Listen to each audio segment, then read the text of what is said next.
Hello and welcome back. In this video we are going to discuss the differences between posts and pages. WordPress is driven by two main content types, posts and pages. Before we start creating content, it's important to understand the differences between these two content types so we can choose the most appropriate type when building our website. One of the most commonly asked questions is WordPress just for blogging, or can I also build websites with it? The answer is you can do both. Most websites are built with a combination of both posts and pages, but if you really wanted, you can build websites driven with just posts or just pages.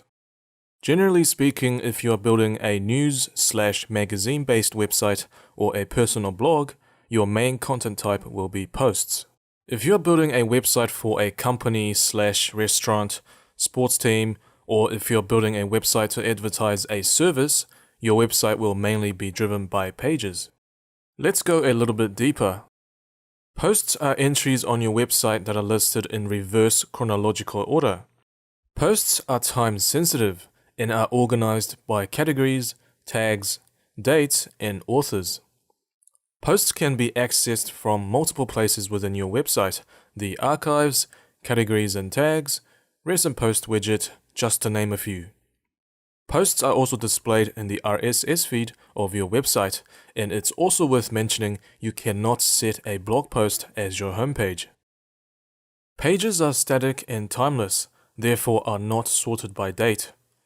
Pages are not organized by categories or tags, but rather a hierarchy system. A page is only accessible from wherever you link to it, meaning you have to manually add the page as a menu item or link to it from somewhere within your site. Pages will not go into the RSS feed and can be set as your homepage. So, if you have an About Us section, which content type should you choose? The nature of an About Us section is timeless and doesn't expire.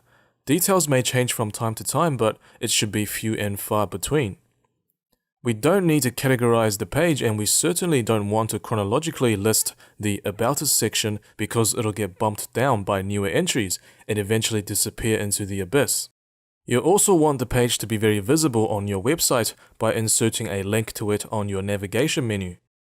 Based on the above reasoning, the content type you should be using for an About Us section is a page.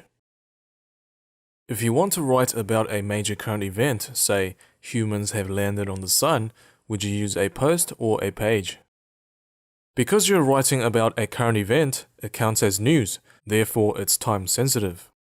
2 weeks from the time of writing, humans landing on the sun won't be breaking news anymore, so it's okay if the post gets bumped down by newer entries. We want to categorize and add tags to the post.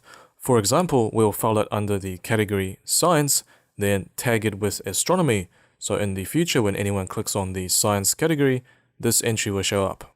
Based on the above reasoning, the content type you should be using for this is a post. Here is a summary of the differences between posts and pages.